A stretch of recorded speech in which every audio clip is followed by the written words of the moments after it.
വാർത്തകൾ തുടരുന്നു. ആരോഗ്യത്തിനും നഗരവികസനത്തിനും ഊന്നൽ നൽകി കട്ടപ്പന നഗരസഭയുടെ ബജറ്റ് അവതരിപ്പിച്ചു.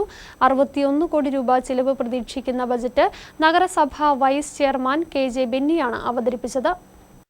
കുടിയേറ്റ കാർഷിക മേഖലയായ കട്ടപ്പനയുടെ സമഗ്ര വികസനമാണ് വിവിധ പദ്ധതികളിലൂടെ നഗരസഭ ലക്ഷ്യമിടുന്നത്. ഇതിലേക്കുള്ള ചുവടുവയ്പ്പാണ് നഗരസഭയുടെ 2024-25 സാമ്പത്തിക വർഷത്തെ ഈ ബജറ്റ്. വർഷാരംഭത്തിലെ മുന്നിരിപ്പ് തുകയായ 1,97,20,300 രൂപ ഉൾപ്പെടെ 63,91,73,820 രൂപ ആകെ വരവും 61,14,35,620 രൂപ ചെലവും 2,77,38,200 രൂപ നീക്കിയിരിപ്പുമുള്ളതാണ് ബജറ്റ്. നഗരവികസനവും കാർഷിക മേഖലയുടെ വളർച്ചയ്ക്കും ഊന്നൽ നൽകിയാണ് ബജറ്റ് തയ്യാറാക്കിയിരിക്കുന്നത്. നമ്മുടെ കട്ടപ്പനക്കാർക്ക് അത്ര സുപരിചിതമല്ലാത്ത കുറ്റിക്കുരുമുളക് എന്ന് പറയുന്ന കൃഷി നടപ്പാക്കുന്നതിന് 4 ലക്ഷം രൂപയും ടിഷ്യൂ കൾച്ചർ വാഴത്തൈ വിതരണം ചെയ്യുന്നതിന് 7 ലക്ഷം രൂപയും ജൈവവള വിതരണത്തിനായി 35 ലക്ഷം രൂപയും ഈ ബഡ്ജറ്റിൽ വകകൊള്ളിച്ചിട്ടുണ്ട്.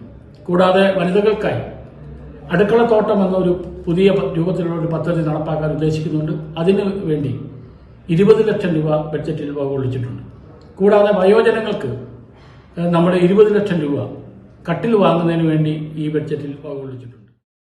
കാർഷിക മേഖലയിൽ കർഷകരെ സഹായിക്കുന്നതിനായി കുറ്റിക്കുരുമുളക് കൃഷിക്കായി 4 ലക്ഷം രൂപ, ടിഷ്യൂ കൾച്ചർ വാഴത്തൈ വിതരണത്തിന് 7 ലക്ഷം രൂപ, 2000 കർഷകർക്ക് ജൈവവളം നൽകുന്നതിന് 35 ലക്ഷം രൂപ എന്നിങ്ങനെ വകയിരുത്തിയിട്ടുണ്ട്. കട്ടപ്പന താലൂക്ക് ആശുപത്രിയിലെ ഡയാലിസിസ് യൂണിറ്റിനായി 45 ലക്ഷവും ഹോമിയോ ആയുർവേദ ഡിസ്പെൻസറികളിൽ ഉൾപ്പെടെ മരുന്ന് ലഭ്യമാക്കുന്നതിനും പണം വകയിരുത്തിയിട്ടുണ്ട്. പുളിയന്മല സ്ലോട്ടർ ഹൌസ് നവീകരണം 30 ലക്ഷം രൂപ, ഭവന നിർമ്മാണ പദ്ധതിക്കായി 5 കോടി രൂപ, പട്ടികജാതി പട്ടികവർഗ വിഭാഗങ്ങളുടെ ക്ഷേമത്തിന് 1.13 കോടി രൂപ, ഭിന്നശേഷിക്കാർക്കായി 11.7 ലക്ഷം രൂപ, ടൗൺ ഹാൾ നവീകരണത്തിന് 52 ലക്ഷം രൂപ എന്നിങ്ങനെയാണ് ബജറ്റിലെ മറ്റു പദ്ധതികൾ. നഗരസഭയുടെ സ്വപ്ന പദ്ധതിയായ തണലിടം ബൈപ്പാസ് റോഡിൽ യാഥാർത്ഥ്യമാക്കുന്നതിനായി 15 ലക്ഷം രൂപ നീക്കിവച്ചിട്ടുണ്ട്. കേന്ദ്ര സർക്കാരിന്റെ അമൃതി പദ്ധതി വഴിയുള്ള 35 ലക്ഷം രൂപയും ഇതിനായി വിനിയോഗിക്കും. നഗരസഭയിലെ കുടിവെള്ള വിതരണം, മാലിന്യ നിർമ്മാർജ്ജനം തുടങ്ങിയവയ്ക്കും